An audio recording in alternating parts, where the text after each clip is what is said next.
जा तुझ्या मनासारखे होईल. नमस्कार श्रोते हो, कसे आहात आपण? आज मी तुम्हाला एक नवीन कथा सांगणार आहे. चला तर मग आपण कथा जाणून घेऊयात. नगर जिल्ह्यातील संगमनेर गाव या गावामध्ये हरी जाखडे नावाचा एक गरीब यजुर्वेदी ब्राह्मण राहत होता.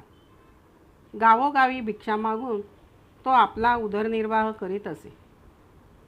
एकदा तो श्री गजानन महाराजांची कीर्ती ऐकून शेगावला आला. त्यांचे दर्शन घेऊन त्यांच्या चरणाजवळ बसला. तो पाहत होता, ऐकत होता. अनेक लोक येत जात होते. अनेक लोक तेथे दर्शन घेत होते व आपले नवस फेडीत होते. अनेक लोकांच्या इच्छा पूर्ण झाल्या होत्या आणि काही लोक नवस फेडण्यासाठी आले होते. श्रींचे आशीर्वाद ते घेत होते.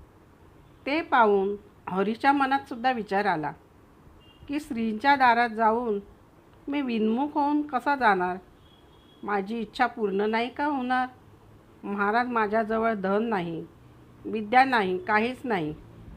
मला संसार करावा, लग्न करावे, मुलं बाळे व्हावीत, मनासारखा पैसा अडका मिळावा असं वाटतं.